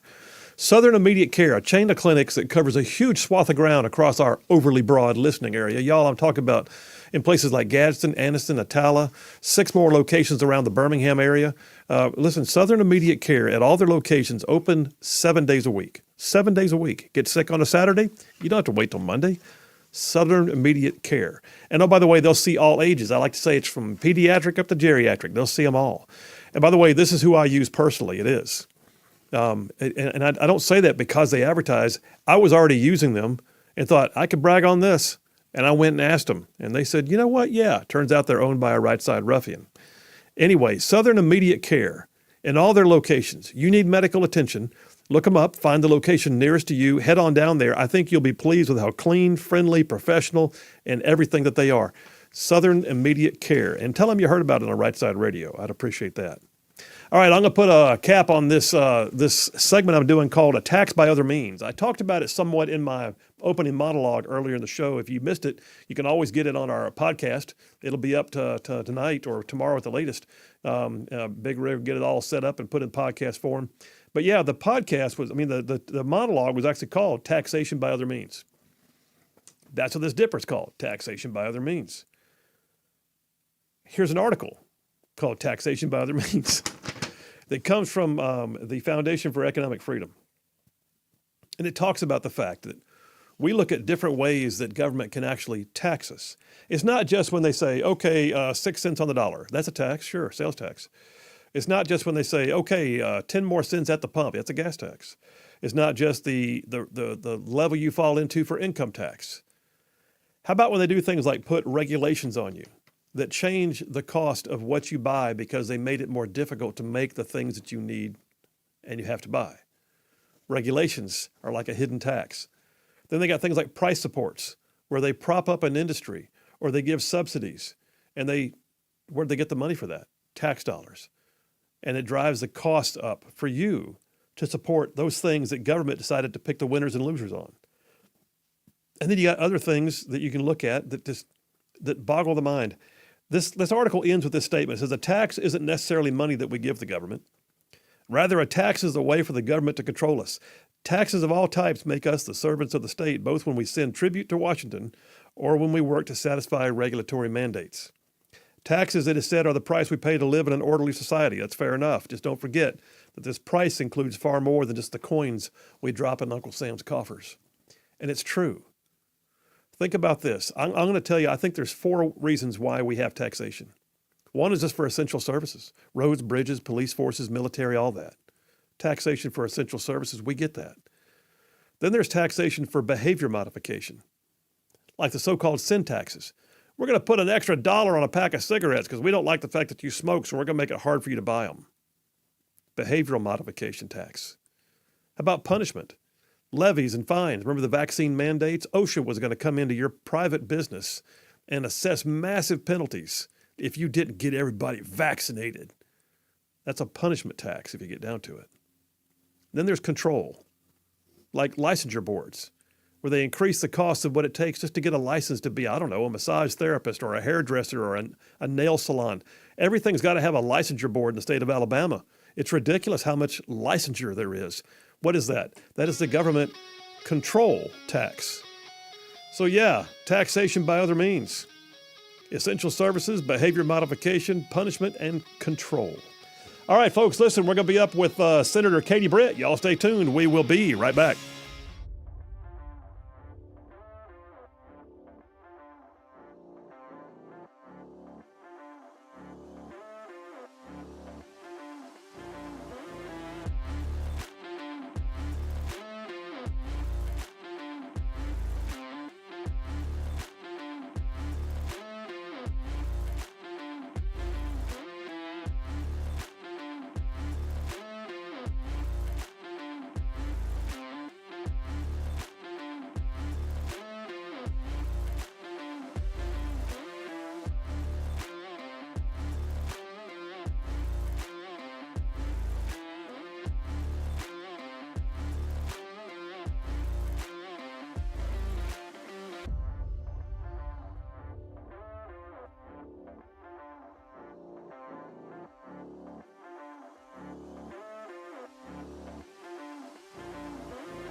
And we are back. Phil Williams, Rightside Radio. Solid, conservative, and just plain right. Just covering down on some major ground across the most beautiful state in the nation. This one right here, Alabama. Y'all, I'm talking about this show goes like way down south of Birmingham and up north of Huntsville and Tuscaloosa, back to Gadsden, parts of Georgia, Tennessee, and even Mississippi thrown in just for good measure.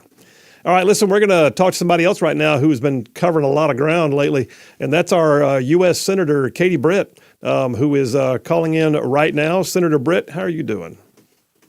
I am doing well, Phil. I appreciate, as always, the opportunity to be on to talk with you about important issues facing our country and certainly be in front of your listeners. Well, thank you so much for making time. And by the way, I got to say, after the State of the Union response the other day, I was telling somebody that's just the way she is. I mean, I've been around her a bit, and right. That's the way she is. But you've been taking some heat over that one.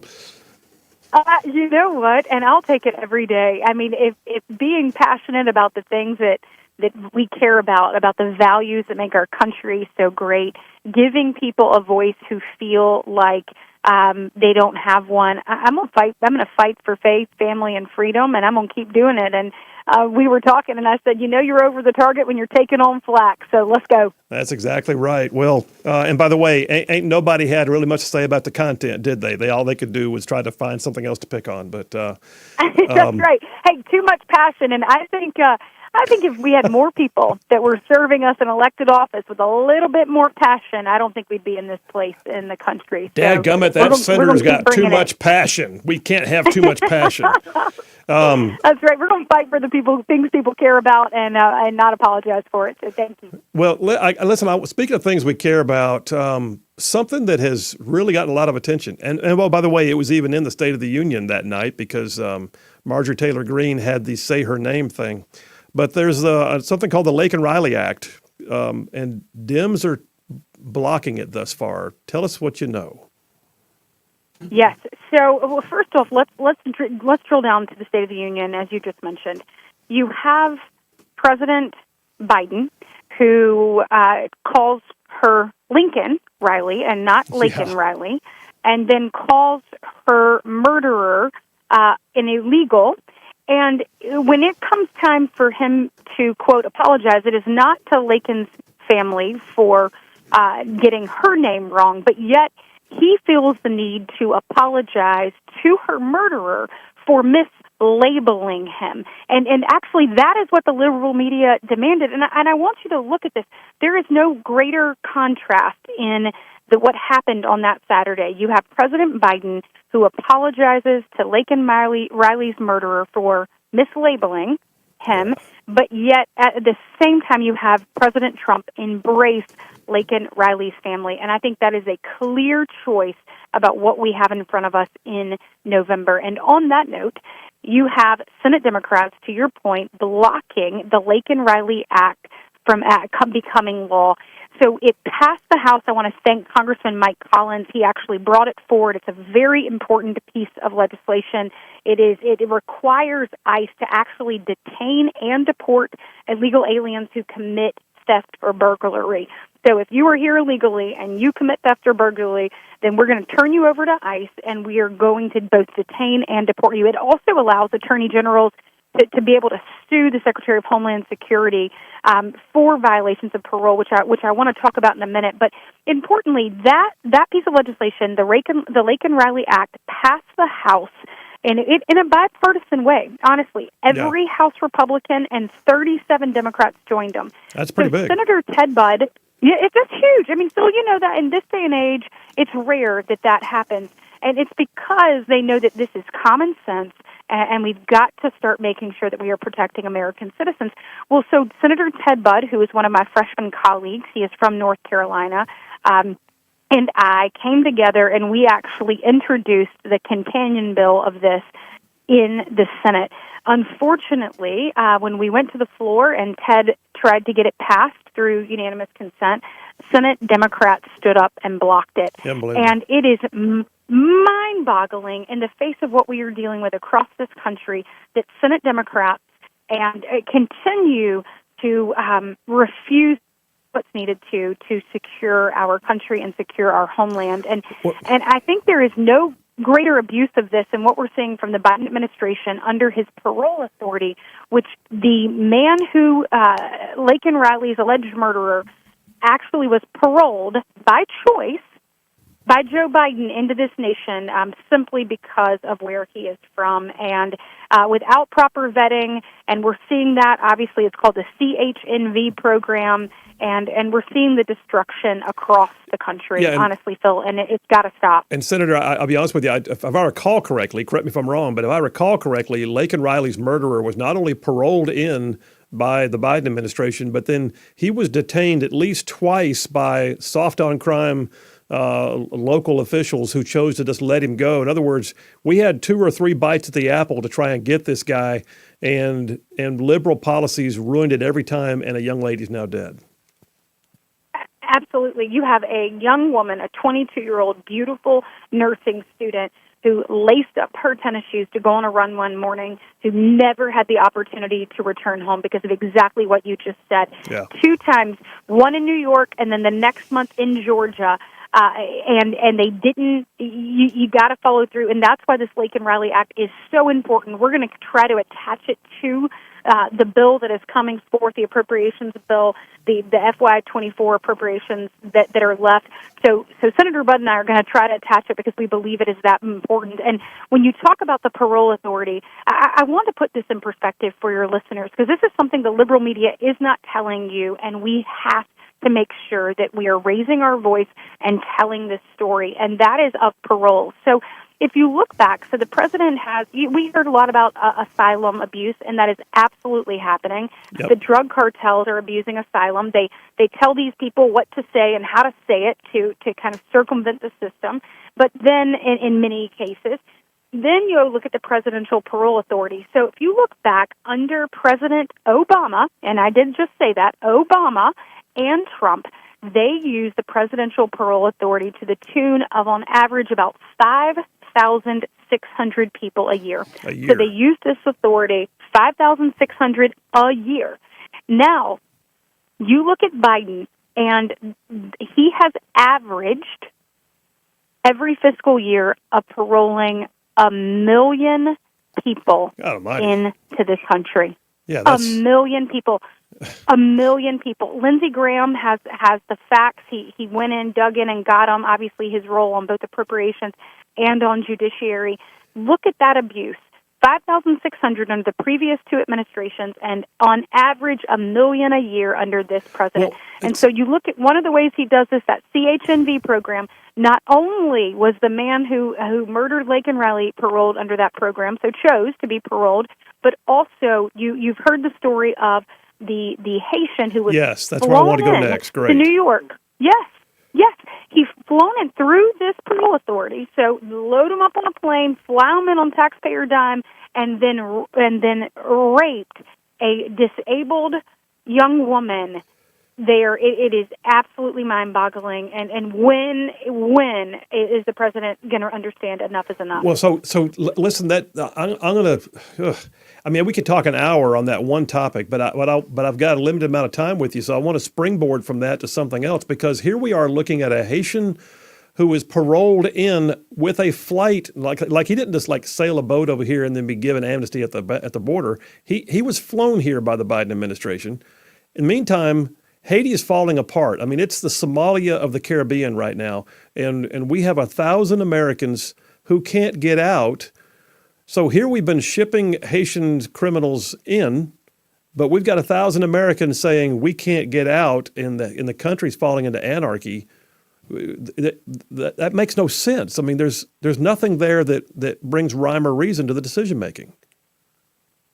Again, it shows this administration's America Last policies. It is just like when Americans were stuck in Israel after October 7th. So first off, if anyone is having trouble or you know someone that is having trouble that is there, I know that there are groups from across the country on mission trips and other things. Please, our number is 202-224-5787. 5744. Our entire team stands ready to help do everything we can, coordinate with the State Department, amongst others, to get any Alabamian, any American out and safely home. And that needs to be our priority. Go ahead and give us that number again, Senator.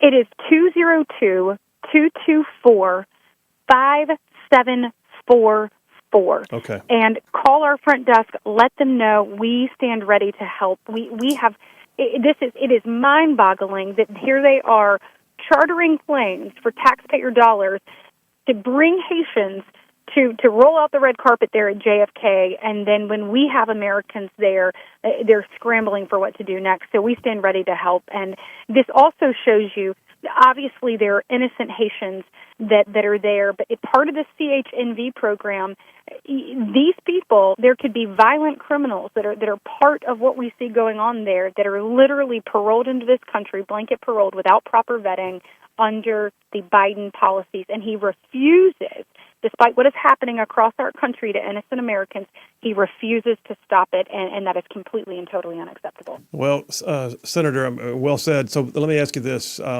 with about 2 to 3 minutes left, I have to ask you something. It's on a different topic, but I have to go there. I cannot fathom where we are right now watching the Biden administration lecture Israel on how dare they go after the bad guys who committed the October 7th massacres. We're talking raping and pillaging and beheading of babies and all of it. And it's like the Biden administration has forgotten the atrocity that on a per capita level was greater for Israel than 9/11 was for us. And now we've got Schumer saying it's time for Netanyahu just to go. I've never seen this before. Your thoughts real quick. I cannot believe it. We have a beacon of democracy in the Middle East here, one of our greatest allies. The only regime change that we, as Americans, should be demanding in the conflict is for Hamas to be removed from power and control of Gaza. Instead, you see both Leader Schumer and this administration completely and totally undermining Israel, undermining their government, while they are trying to bring hostages home. And lest we not forget, there are still 5 American hostages. There are over 130 hostages that Israel is desperately trying to bring home. And this only gives Hamas more leverage, more power, more control in the situation. It is the exact opposite of what we should be doing as someone's ally partner. And strategically, this is undermining them at every turn. It is absolutely mind-boggling. Well, it is. And, and history will show, too, that the first nation that recognized Israel as a nation was the U.S., and the first state within the U.S. that recognized Israel as a nation was Alabama. Alabama. That's right. Exactly right. We proudly stand with Israel, and I believe that as an American. I believe that as a Christian. And you see Biden and Schumer worrying more about how their policies are playing in states like Michigan and Minnesota instead of the values that this country was founded on and the promises that we have made. We said never again after the Holocaust. We said never again. We have to mean never again. And when you think about what these people have been through, we must rid the Middle East of Hamas, period, the end, and anything less than that is not acceptable. Well, last question. I know that you're a University of Alabama family. How do you feel about Auburn in the March Madness? Hey, War Eagle, I'm excited for Bruce Pearl winning the SEC championship. Let me tell you something. Bruce Pearl is a man of integrity. Watching him fight for what he believes in, standing up for the people of Israel, being willing to call right and wrong, and in this day, being able to call evil. For whatever reason, some people are having trouble with that. What Hamas did to Israel on October 7th was absolute, pure evil, and I am proud to continue to see him speak out, and certainly I'm excited that all of the teams, Alabama, Auburn, UAB, Stanford, pulling for everybody, and excited that Alabama is going to have such a strong showing as a state, and hopefully we can one of these teams will take it all the way. All right. Well, Senator, thanks for making time for us. We're out of time now, but you have a great day. We'll have you on again sometime soon, all right? Okay. Thank you so much, Phil. I appreciate it. Thank you, Senator. All right, that was your U.S. Senator, the freshman senator from Alabama, Katie Britt, and just had an opportunity to get her on today. It didn't match my dippers, but it was every bit of it relevant. And so we're gonna take a break right now. Last break of the day. We'll come right back. I'll get some text messages because darn, I'm behind. Phil Williams, Rightside Radio. We'll be right back.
We are back. Phil Williams, Rightside Radio. Solid, conservative, and just plain right. Like making common sense like a superpower.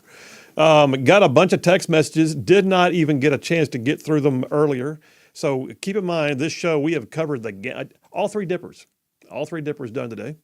We have covered the library wars, to include a conversation with Carissa Callan from Moms for Liberty about tomorrow's meeting of the Huntsville Madison County Library.